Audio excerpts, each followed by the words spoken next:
conmigo en esta oportunidad vamos a ver la primera parte de gastroenterología. Esta primera parte, ¿qué consta? Las 2 primeras horas vamos a hacer fisiología del aparato gastrointestinal y las 2 siguientes haremos lo que es toda la patología de esófago. ¿Ya? Entonces vamos a comenzar con lo que es la fisiología del aparato digestivo y vamos a ver primero las funciones del aparato digestivo. En ese cuadro están detalladas las principales funciones. El alimento ingresa al tracto gastrointestinal, pero el alimento ingresa como un polímero, ¿no es cierto? Y lo que absorbemos solo son monómeros. Por lo tanto, la primera función del aparato gastrointestinal es romper esos polímeros para que se hagan monómeros. Esa función será la digestión. Y ahí están todas las enzimas que están secretadas pues desde el estómago y el intestino, incluso también la saliva. Una vez que todo ha sido molido, por decirlo así, tenemos monómeros, viene la siguiente función, que es la absorción, ¿no? La absorción que se da básicamente en el intestino delgado. Pero les diré que el estómago ya comienza a absorber algo. ¿Qué se absorbe en el estómago? Se absorbe sobre todo alcohol y algunas drogas, como la aspirina, ¿no? El ácido salicílico ya se va absorbiendo desde el estómago. Luego el intestino, grueso y delgado, no solo absorbe, sino también secreta. Y esa es la otra función, secreción de diversas sustancias, como vamos a ver. Y todo este proceso se da gracias a algo que se da en todo el tracto gastrointestinal, desde boca hasta ano, que es la motilidad, ¿no? Después está la función de las enzimas que se secretan por las glándulas accesorias, ¿no? Y va a ser el hígado y el páncreas que tienen otra función importante acá. Entonces, en resumen, todas esas son las funciones del aparato gastrointestinal y vamos a ir estudiándolas una por una. Primero vamos a ver motilidad y luego vamos a ir segmento por segmento del tracto gastrointestinal, pero algo en general, la motilidad gastrointestinal. En el tracto gastrointestinal tenemos 2 tipos de motilidad o 2 tipos de contracciones. Primero, contracciones fásicas, que es como la que tiene el músculo estriado, se contrae y se relaja, ¿no? Se contrae y se relaja. La otra contracción es la contracción tónica. Esa contracción tónica solo es de músculo liso, no lo tienen otros músculos, ¿no? El músculo liso puede tener contracción tónica. ¿Qué es esa contracción tónica? Es la contracción que siempre está estable ahí, ¿no? Muy rara vez se relaja. ¿Quién tiene contracciones tónicas en el tracto gastrointestinal? Los esfínteres, pues, ¿no? Desde el esfínter esofágico superior, el inferior, píloro, la válvula ileocecal, el ano, ¿no? El esfínter de Oddi también tiene contracción tónica. ¿Quién más? La parte superior del estómago también normalmente está contraída. Se relaja solo cuando entra el alimento, pero esa parte normalmente está contraída. Y es contracción tónica. ¿De dónde se originan los impulsos que van a dar la motricidad? De varios sitios, pero unas células importantes son unas células marcapaso, ¿no? Estas células marcapaso son las células intersticiales de Cajal. Es como el nodo sinusal en el corazón. El tracto gastrointestinal tiene las células intersticiales de Cajal. Son células automáticas que van a comenzar los impulsos. Y estos impulsos van a generar 2 tipos de ondas eléctricas que van a estar en todo el tracto gastrointestinal. Primero tenemos las ondas lentas, ¿ya?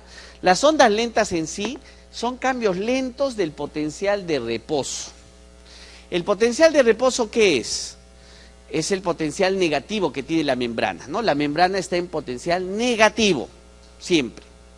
Entonces el potencial de reposo puede oscilar entre 10 y 5 milivoltios, ¿no? Esas oscilaciones son las ondas lentas que tiene el tracto gastrointestinal.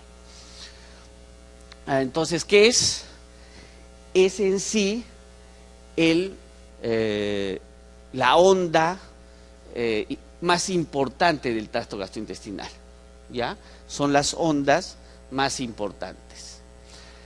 Y son más frecuentes en un lugar, eso hay que tomar en cuenta, en el duodeno. El duodeno es el que tiene más ondas lentas por minuto en todo el tracto gastrointestinal, tiene 12 a 15 ondas lentas. Ese es el más rápido. En cambio, el más lento, ¿quién es? O el lugar más lento es el estómago. El estómago tiene 3 a 5 ondas lentas por minuto, ¿ya? Entonces esos dos extremos hay que saberlos muy bien, ¿ya? ¿Cuál es el ritmo basal del tracto gastrointestinal? ¿Hay alguna pregunta por ahí? ¿Cuál es el ritmo basal? Las ondas lentas, ¿ya? O sea, es el ritmo basal. De vez en cuando salen otras ondas, que son los potenciales en espiga. ¿Qué son los potenciales en espiga? Son verdaderos potenciales de acción. Hemos dicho, la onda lenta, ¿qué era? Una fluctuación del potencial de reposo. Sin embargo, cuando ese potencial o ese potencial se hace positivo, llega a ser un potencial de acción verdadero, que va a tener mayores contracciones, más fuertes, ¿no? Se dispara cuando el potencial de repaso llega a menos 40 milivoltios. Si ahí llega, ya se dispara el potencial de espiga. Entonces tenemos esas dos ondas. Pero ¿cuál es el potencial basal? Les vuelvo a decir, la onda lenta, y de vez en cuando hacemos potenciales en espiga. Aquí lo tenemos en gráfico, ondas lentas, ¿no? Y potenciales en espiga que llegan a ser positivos. Algunas características importantes de esto. Recuerden el potencial de reposo, ¿no es cierto? El potencial de reposo de algunas células, ¿cuánto es? Y es lo general, menos 90 milivoltios. Ese es el músculo estriado. El nervio tiene en potencial de reposo de menos 70 milivoltios, ¿ya? Pero acá hay una variación. El potencial de reposo de estas células gastrointestinales, del músculo liso gastrointestinal, está en menos 56 milivoltios, ¿ya? Está un poquito más por encima que otras células. Ahora también recordemos los potenciales de acción de otras células.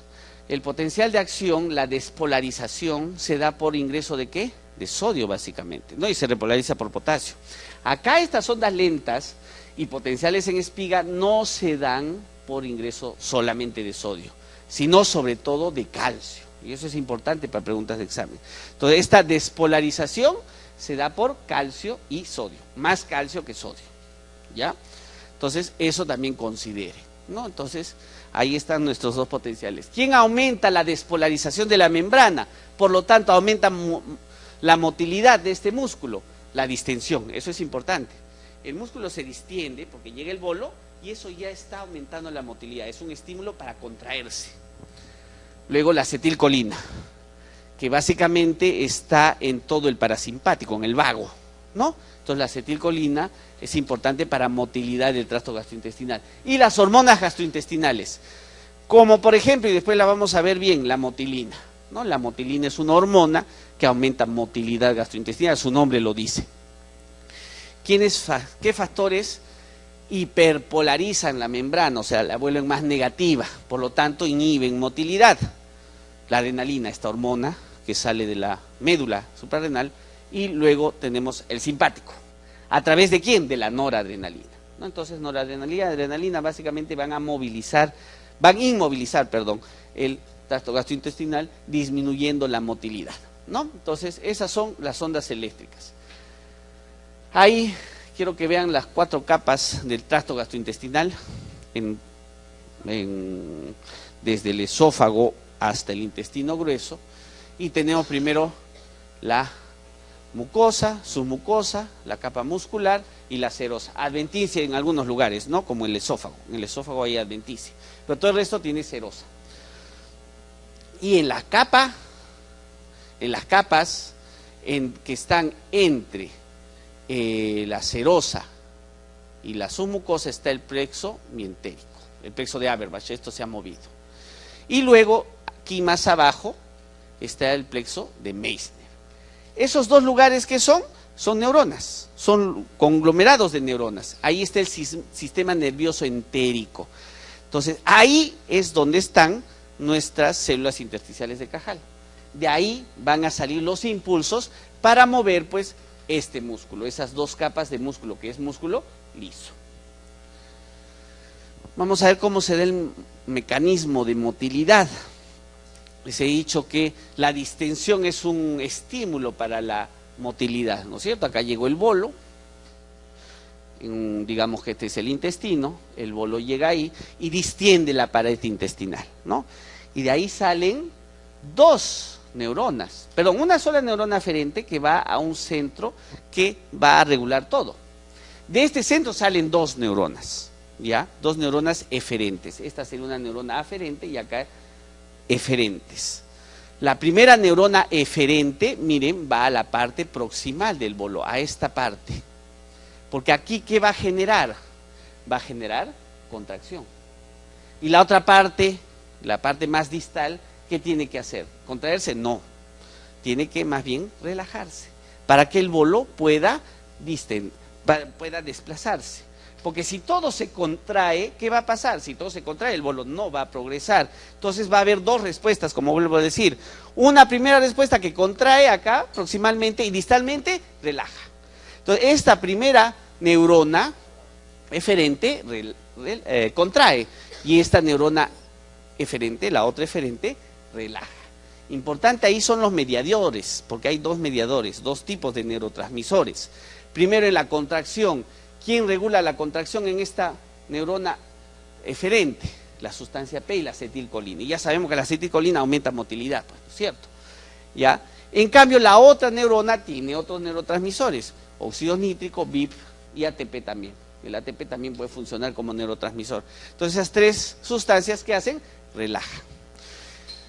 Entonces, en resumen, la motilidad gastrointestinal se da gracias a la combinación de dos cosas, contracción y relajación. ¿Quién contrae? Acetilcolina y sustancia P. ¿Quién relaja? Óxido nítrico y BIP sobre todo, ¿ya? El péptido vasoactivo intestinal. Y recuerden este binomio lo vamos a ver después, siempre está presente el binomio acetilcolina por un lado y óxido nítrico y BIP por otro, haciendo esas cosas, contrayendo por un lado y relajando por otro. Entonces, así se da la regulación. Ahí está para ver nada más, ahí están las células intersticiales de Cajal que van a estar inervando a nuestro músculo liso, que es la célula que se contrae, pues, ¿no? Y va a ejercer la motilidad.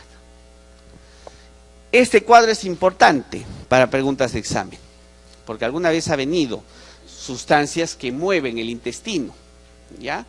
Entonces hay que saber bien todo esto. Entonces estos cuadros, este y el que viene, sintetiza eso, sustancias que aumentan motilidad y algunas otras funciones más que se les ha agregado ahí. Por ejemplo, la acetilcolina, que está en las neuronas colinérgicas, sobre todo el vago, ¿no es cierto?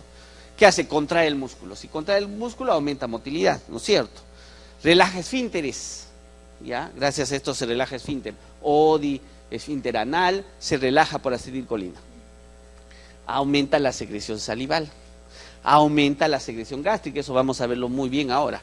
Y aumento de la secreción pancreática. Conclusión.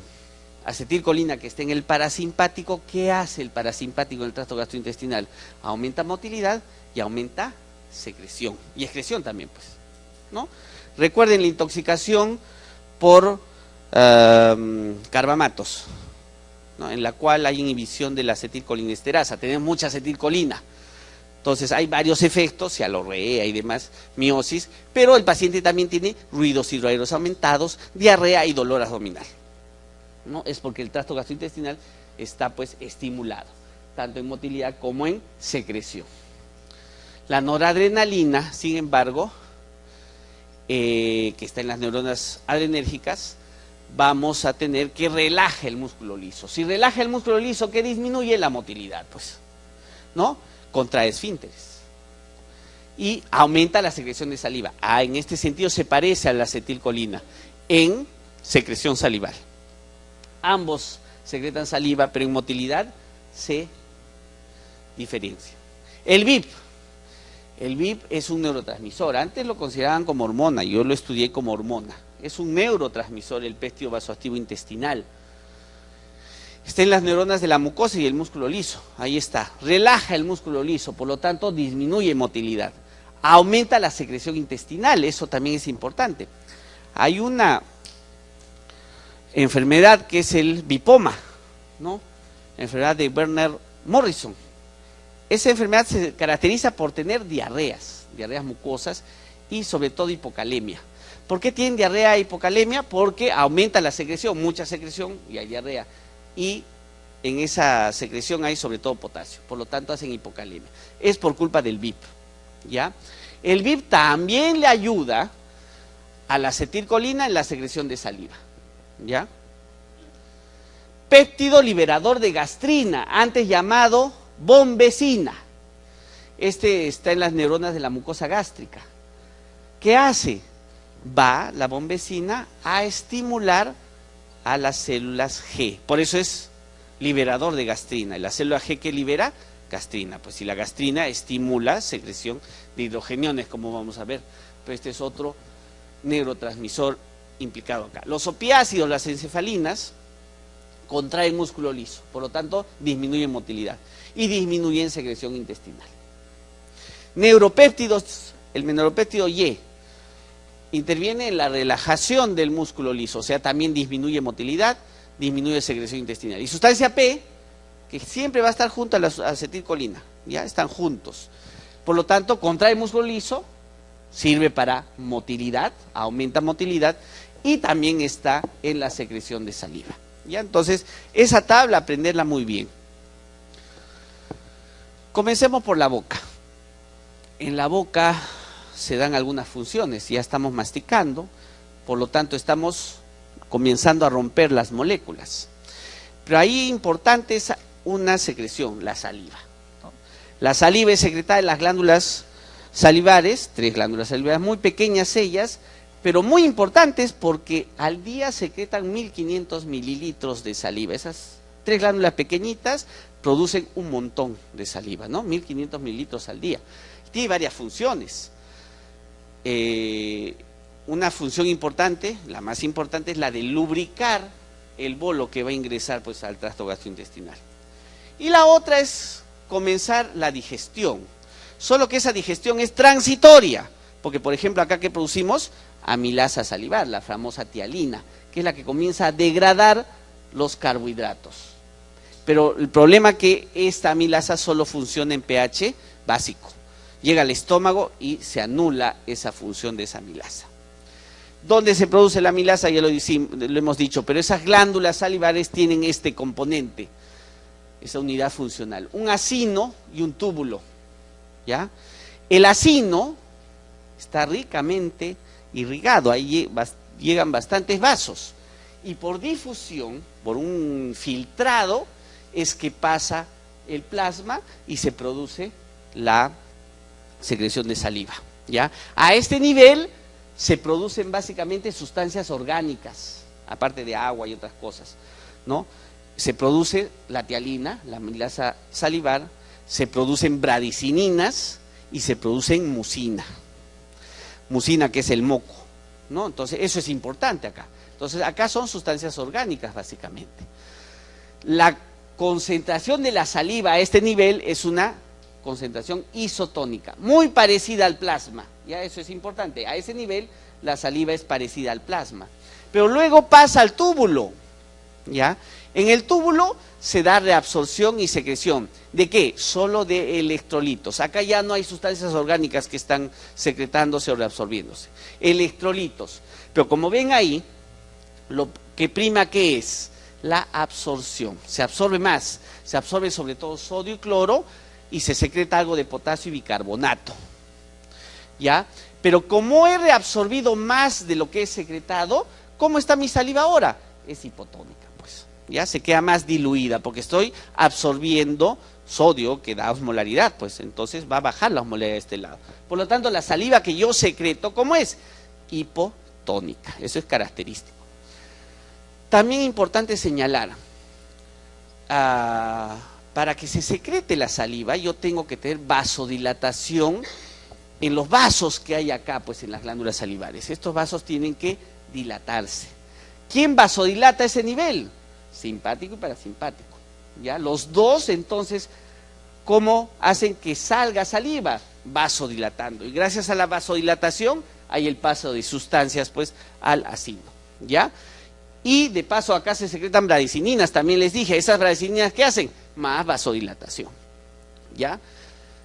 Entonces eso es importante.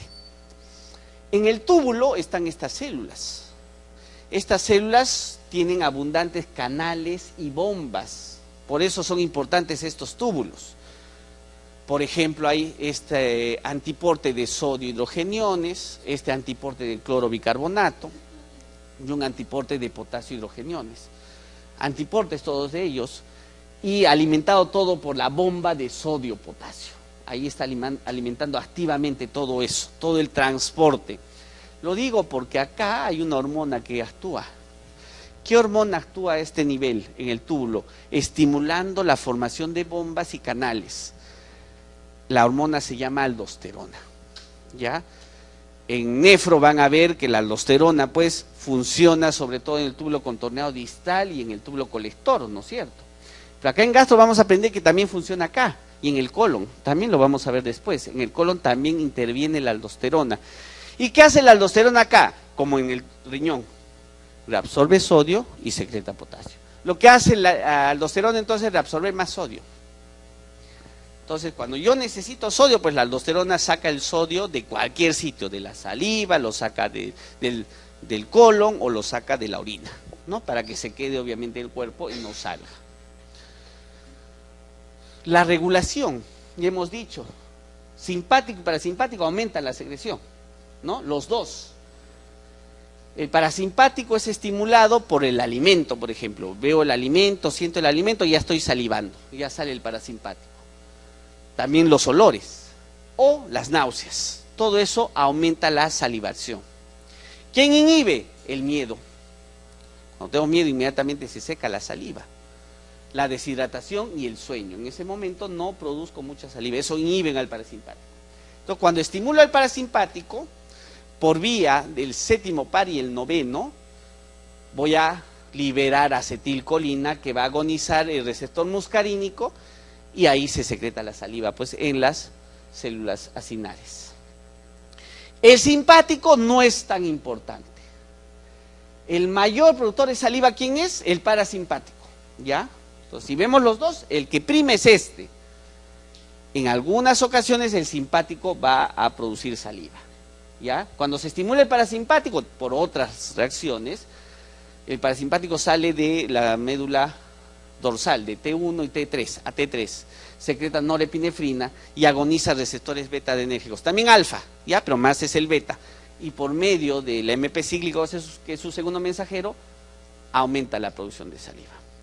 Por lo tanto, tenemos que el control de la secreción salivar es dual, ¿no? Dual, por el sistema nervioso, autónomo, pero hay una clara hegemonía del parasimpático, es el que prima, ¿ya? Normalmente vamos a producir eso. Veamos el parasimpático. ¿Qué saliva produce el parasimpático? Una saliva copiosa, abundante, cerosa, con pocos componentes orgánicos.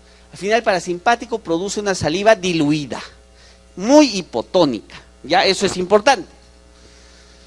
Y lo hemos dicho, a través de la acetilcolina, el receptor muscarínico específico es el M3, por si quieren profundizar.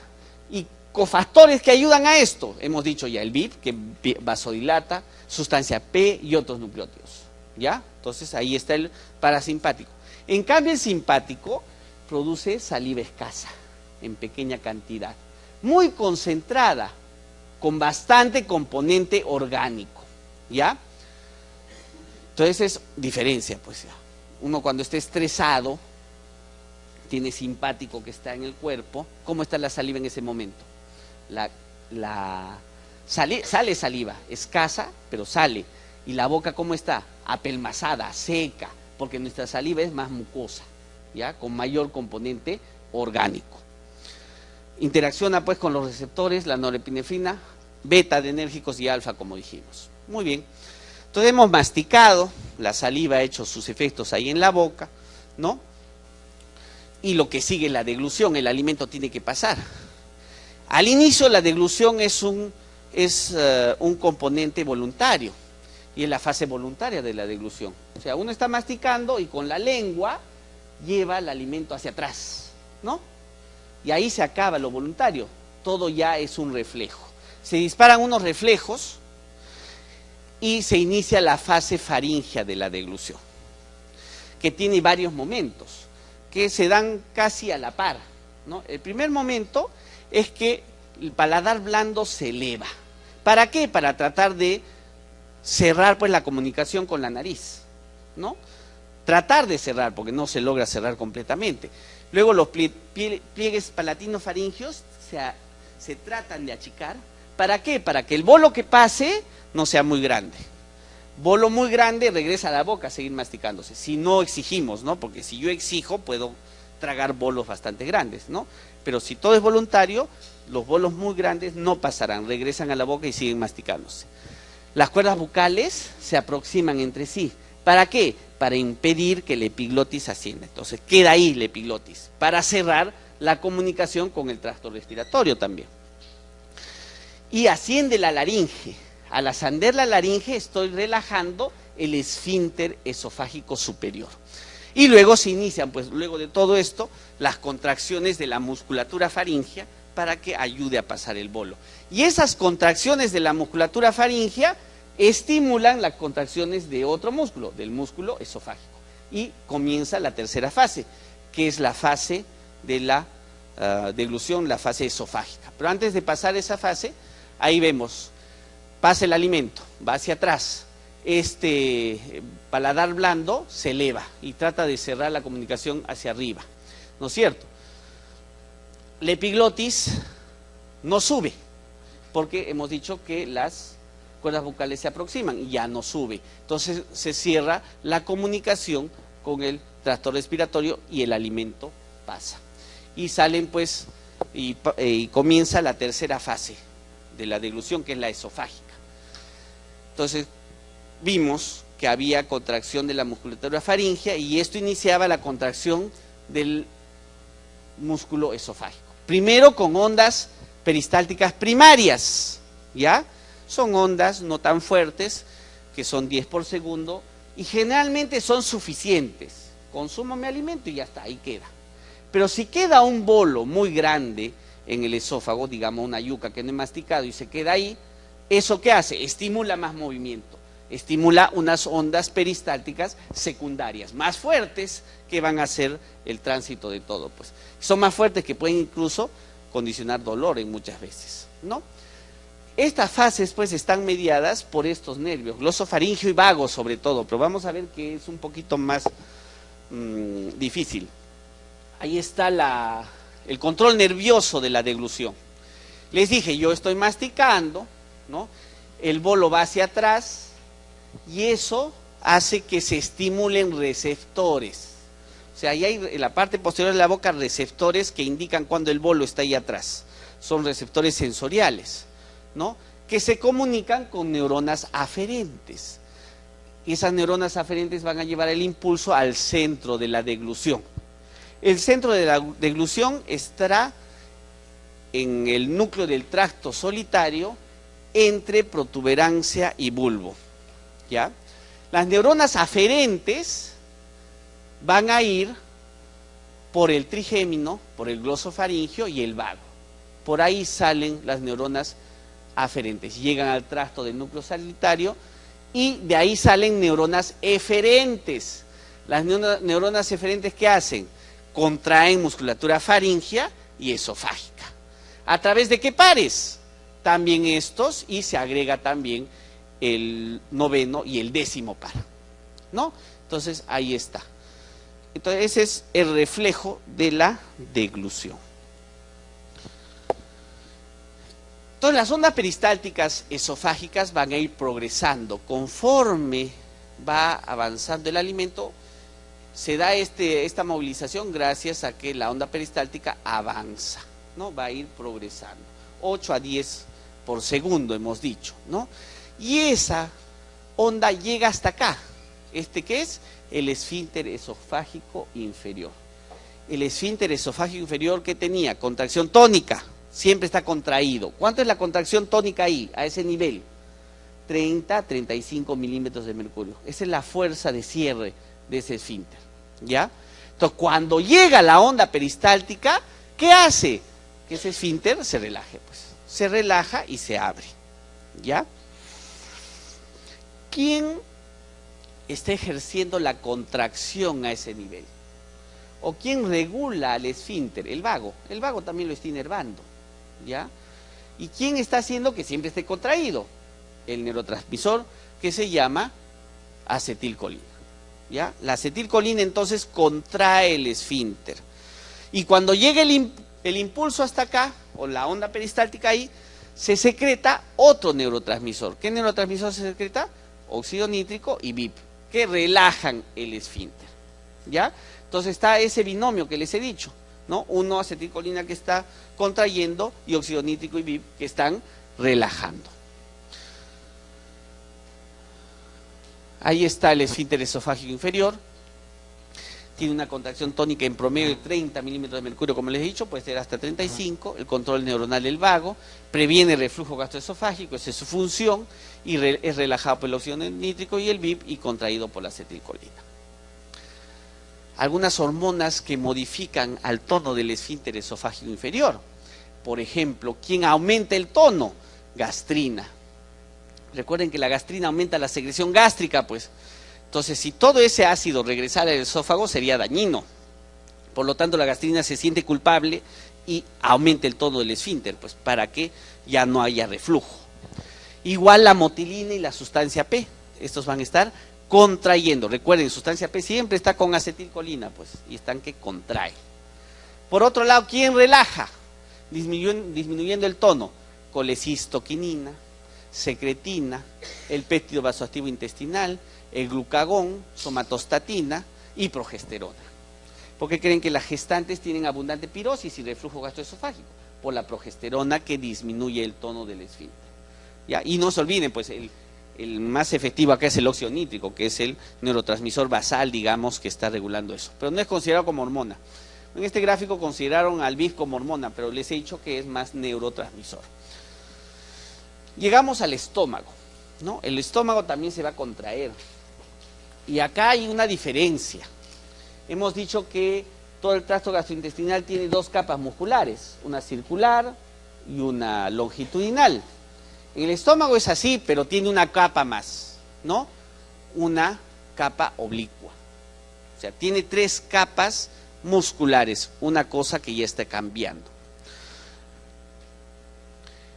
Ahí están las 3 capas, la oblicua interna, la circular media y la longitudinal externa. Y en cuestión de motilidad, el estómago tiene 3 fases. La primera fase es de relajación. Les he dicho qué parte del estómago estaba contraído, tenía una contracción tónica, la parte superior, el fondo está contraído. Entonces yo ingiero alimentos, tiene que relajarse, para que yo pueda contener más alimento ahí, teniendo así casi 1,5 litros de capacidad gástrica cuando se relaja esa parte del estómago, ¿ya? Entonces la primera parte es de relajación, mediada ¿por quién? Por el VIP, péptido vasoactivo intestinal. Luego hay una fase de contracción mediada por ondas lentas. Les he dicho que el estómago tenía menos ondas lentas por minuto, ¿no? 5 a 3. Entonces ahí ya estoy mezclando el alimento, ¿ya? Estoy mezclando el alimento. ¿Quién aumenta la motilidad a este nivel? Gastrina y motilina. ¿Quiénes disminuyen? El simpático, la secretina y el GIP, motilina. Y en ayunas está una hormona, está aumentando la motilidad. Está estimulando el complejo migratorio motor. ¿Qué es el complejo migratorio motor? El complejo migratorio motor son las contracciones entre comidas. O sea, ahorita no he comido, ya, pero mi intestino se sigue moviendo. Son contracciones entre comidas. Ese es el complejo migratorio motor. Su función es mantener limpio el estómago, mantener limpio el intestino. Ese complejo migratorio motor está dado básicamente por la motilina. Ya, la motilina es la hormona que se encarga de estimular el complejo migratorio motor. Y luego se da el vaciamiento gástrico, pues, ¿no? Ya contracciones más intensas hacen que el estómago se vacíe completamente en 3 horas. ¿Quién inhibe ese vaciamiento gástrico? El ácido y el bicarbonato que llega al duodeno. O sea, en sí toda la comida. Toda la comida que llega al duodeno le dice pues al estómago, ya no me mandes más, ya tengo mucho alimento acá. Y el vaciamiento gástrico se inhibe. Son las 3 fases de motilidad. Esto es más importante. Para preguntas de examen es bastante importante. Son preguntas recurrentes, ¿ya? Preguntas recurrentes. Acá están las barreras de protección del estómago. ¿Por qué el estómago tiene que protegerse? Porque obviamente secreta ácido y podemos tener pH 1, ¿no? Y el estómago no le va a hacer ni cosquillas porque tengo barreras de protección. La primera barrera de protección es esta capa de moco y bicarbonato, ¿ya? ¿Quién secreta el moco y el bicarbonato? Las células, pues, de la mucosa, pero estimuladas por las prostaglandinas. O sea, la función importante de las prostaglandinas es estimular a las células de la mucosa para que secreten moco y bicarbonato y tejen toda esta capa de protección, ¿ya? Si vemos el pH de la capa de moco en relación con la luz, es muy distinto. La luz, ¿cuánto tiene acá? Sí, tiene pH de 2. En cambio, la capa de moco tiene 7. Para que vean la importancia, amortigua pues toda esa acidez que hay en el estómago, ¿ya? Después está la capa de células epiteliales. Esta capa de células epiteliales tiene una unión bastante fuerte para no dejar que pase la noxa entre célula y célula. Estas células se regeneran en forma frecuente, porque obviamente se van a lesionar fácilmente, entonces tienen que regenerarse. Están regenerándose cada 6 días aproximadamente, ¿ya? Gracias a que entre célula y célula hay células de regeneración o también llamadas células madre. Esas células madre o de regeneración tienen mitosis frecuente para que puedan reemplazar todas las células de la mucosa que han ido cambiándose o muriendo, ¿no? Luego tenemos también que esas células epiteliales no solo secretan moco, bicarbonato, sino también pueden secretar prostaglandinas, proteínas de shock térmico, péptidos, los péptidos trébol, que sirven como antibiótico, también otras enzimas y demás que ayudan a proteger el estómago. Y la última capa está acá, en la irrigación. La vasculatura es importante. Si yo tengo bastante irrigación, una noxa penetra las capas y ese vaso sanguíneo barre esa noxa, pues se la lleva, ¿no? Entonces, a mayor irrigación, mejor.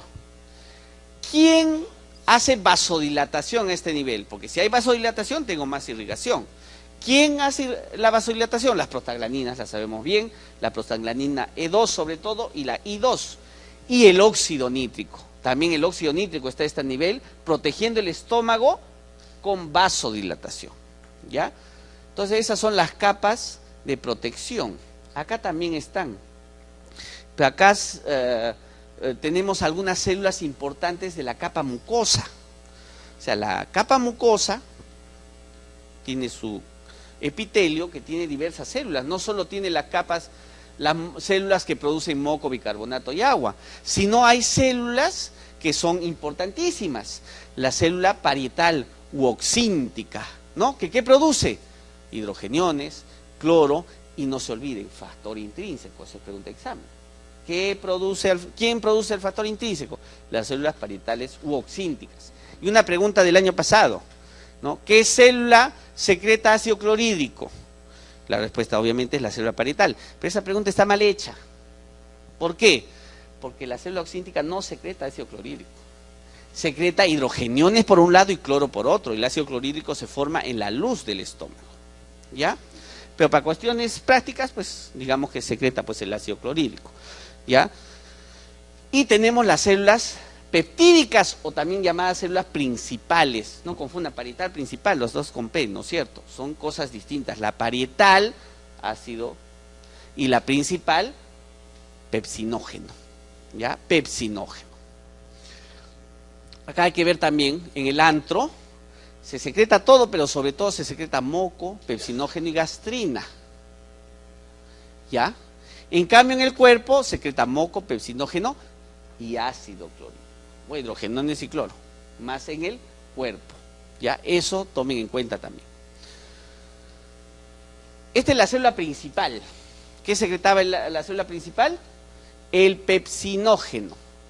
El pepsinógeno es una enzima ya, que ya comienza a degradar proteínas, ¿no? Y es una enzima que comienza a degradar proteínas. El pepsinógeno se secreta como una enzima inactiva, un zimógeno. ¿Dónde se va a activar? Recién en la luz, gracias al ácido. Y hay ácido en la luz, eso transforma pepsinógeno y se transforma en pepsina. Esa es la enzima activa. Y esa pepsina hace transformar más pepsinógeno. ¿Ya? Entonces esto es importante para comenzar a digerir proteínas desde la luz estomacal.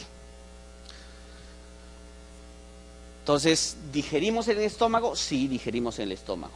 Digerimos sobre todo proteínas, una parte, y grasas. Recuerden que también tenemos una lipasa gástrica. Y recuerden, también absorbemos ya en el estómago. ¿Qué absorbíamos? Sobre todo el alcohol. El alcohol por eso hace efecto tan rápido, porque desde el estómago está absorbiéndose. Y algunos fármacos como el ácido acetilsalicílico. Esta célula es la más importante porque siempre viene en examen, ¿no? La célula parietal u oxíntica. ¿Qué secreta? Cloro, hidrogeniones. Y esos forman el ácido clorhídrico, ¿no? No olviden la otra función, ¿ah? La otra función de esta célula, ¿qué es? Producir factor intrínseco. Ahí agréguenle también, factor intrínseco también es producida por esta célula, para preguntas de examen. Esta célula tiene abundante energía, tiene abundantes mitocondrias que producen ATP. ¿Y ese ATP para qué sirve? Para alimentar todas estas bombas. Las bombas necesitan energía. ¿De dónde sale el hidrogenión para que se secrete? De una reacción que se da entre el agua y el CO2. El agua y el CO2 se pueden unir gracias a una enzima. ¿Cómo se llama la enzima? Anhidrasa carbónica. Esa anhidrasa carbónica está en abundante cantidad de ahí adentro. ¿Ya? Esa anhidrasa carbónica hace posible la reacción. CO2 más agua, ¿qué forma? Ácido carbónico. Y gracias a la anhidrasa carbónica, ese ácido carbónico se disocia ¿en qué? Hidrogeniones, bicarbonato. ¿Ya? Entonces al final lo que tengo es hidrogeniones y bicarbonato, gracias a esa enzima, la anhidrasa carbónica. El bicarbonato pasa a la sangre, gracias a un cotransporte, un antiporte. El bicarbonato pasa a la sangre y cloro pasa a la célula. Luego ese cloro es secretado por un canal hacia la luz gástrica. ¿Ya? Y el hidrogenión que se forma en esa reacción va en sentido opuesto, se va hacia la luz gástrica. Esto estimulado por una bomba, la famosa bomba de protones. Pero en sí es una bomba de hidrogeniones, potasio. Se secreta un hidrogenión y se reabsorbe un potasio. Entonces, gracias a esta reacción, ¿qué se hace? Netamente se secreta un hidrogenión, se secreta un cloro y se reabsorbe un bicarbonato. Ya, netamente tengo esto, pues. Al final el cloro con el hidrogenión forman el ácido clorhídrico y eso es lo que va a disminuir el pH de la luz gástrica. ¿Cómo se regula? ¿Qué sustancias, neurotransmisores y hormonas liberan o aumentan la secreción de hidrogeniones? Estas tres, y vino en pregunta de examen, ¿ah? Entonces consideremos las tres básicamente. Primero está la gastrina. Realmente la gastrina, ¿quién produce gastrina? La célula G, que también está en la mucosa del estómago. Esa célula G produce gastrina y la gastrina va acá, agoniza su receptor y tenemos liberación de hidrogeniones. El receptor es el receptor de colecistina gastrina tipo 2 o tipo B. Hay dos receptores de colecistoquinina gastrina. En este caso es el tipo 2 o tipo B. Luego está la acetilcolina. ¿De dónde viene la acetilcolina acá? Del vago, pues. El vago lleva acetilcolina, está inervando el estómago y agoniza a la célula parietal a través de los receptores muscarínico tipo 3. ¿Ya? Ambos receptores, el muscarínico tipo 3 y el de colecistoquinina gastrina, ¿qué hacen? Estimulan rutas metabólicas que van a liberar calcio intracelular. Y ese aumento de calcio intracelular hace que la bomba de hidrogeniones de potasio se exprese. ¿Ya? Se va a expresar.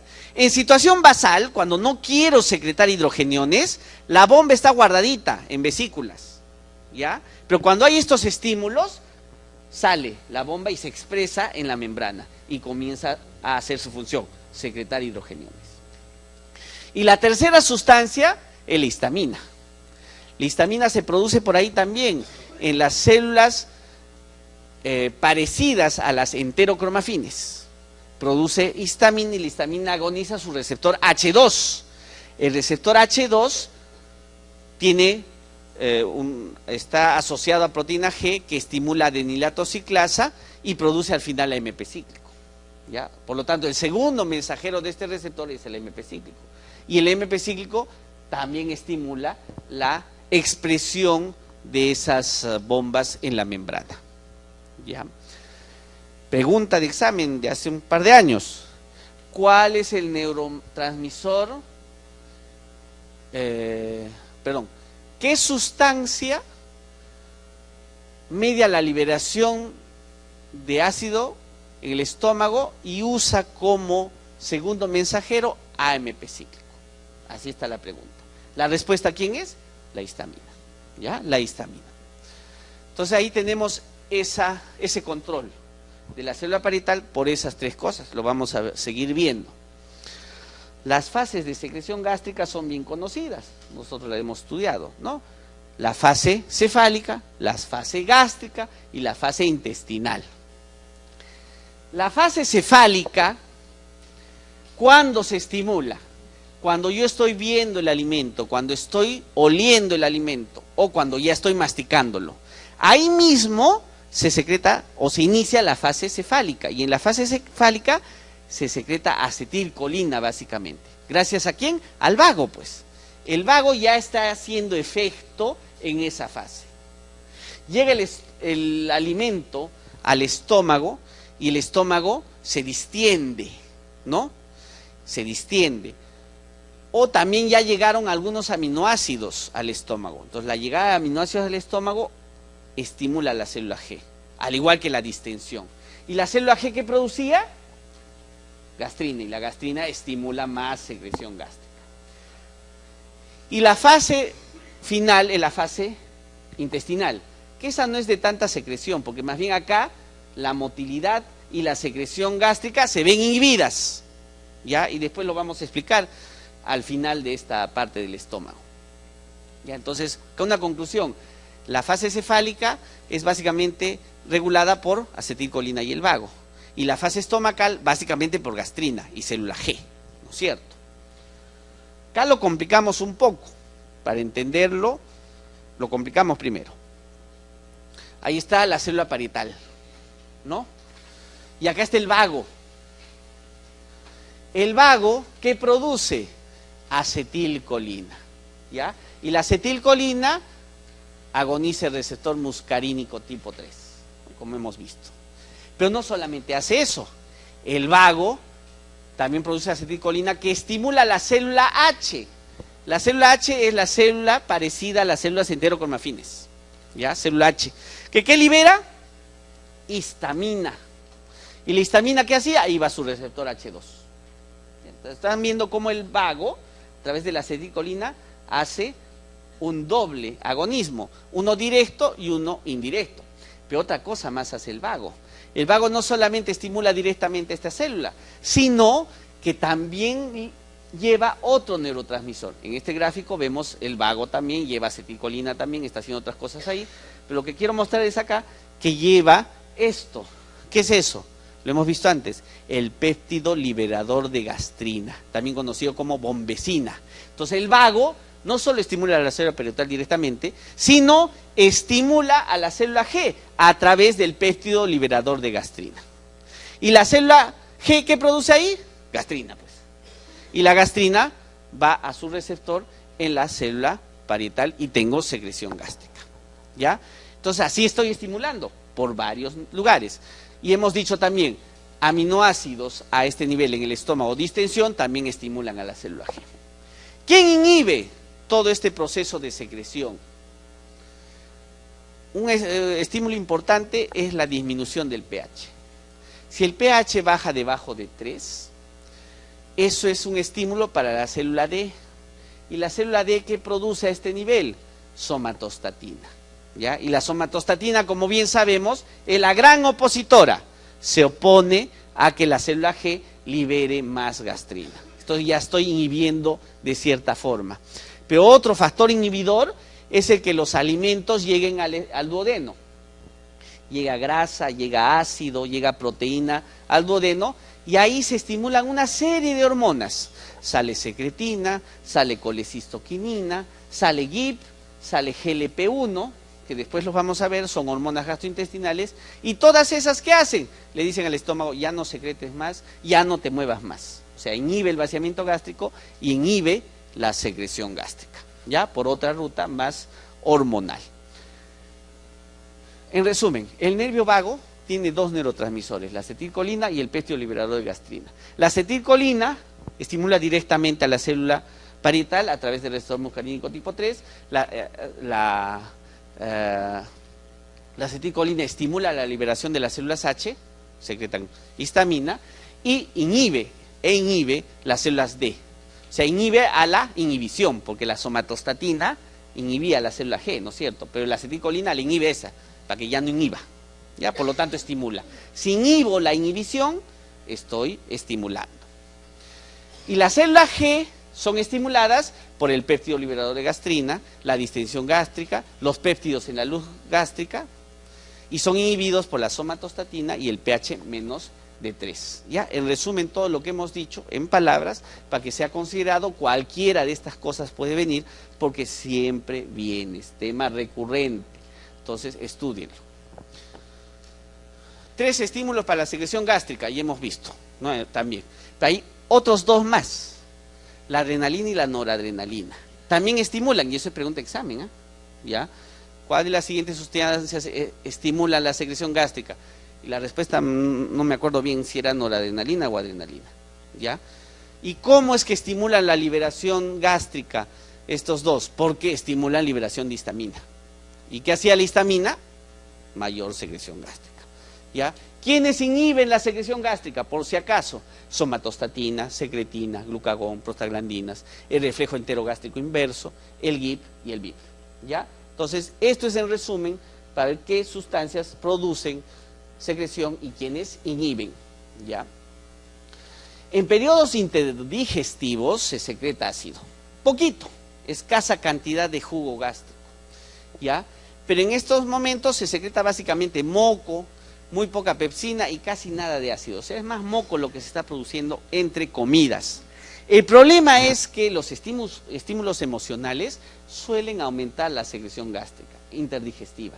Y ahí voy a tener un jugo gástrico bastante ácido, ¿ya? Puede aumentar, y bastante peptídico, con bastante pepsina. ¿Y esto qué es? Factor nocivo para el estómago, ¿ya? Entonces el estrés puede estimular ahí y puede favorecer la formación o empeoramiento, sobre todo, de la enfermedad úlceropéptica.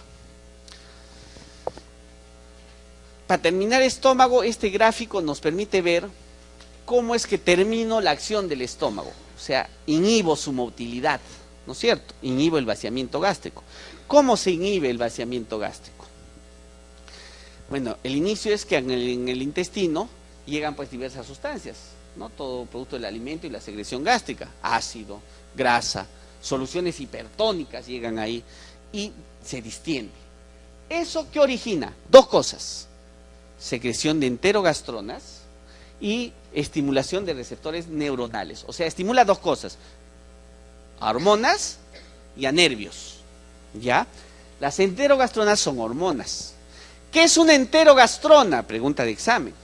Es toda sustancia que inhibe motilidad y secreción estomacal, ¿ya? ¿Qué enterogastronas conocen? Colecistoquinina. ¿Qué más? Secretina. ¿Quién más? El GIP, péptido inhibidor gástrico. El GLP-1, péptido relacionado con el glucagón tipo 1. Ya todas son enterogastronas. Cumplen otras funciones también, pero acá son enterogastronas. Por lo tanto, todos estos estímulos hacen que se secreten las enterogastronas, estas se elevan en plasma, van al estómago y le dicen ya no te muevas. Por lo tanto, disminuye el vaciamiento gástrico. Es la primera ruta. La otra ruta estimula receptores neuronales, que son de 2 tipos.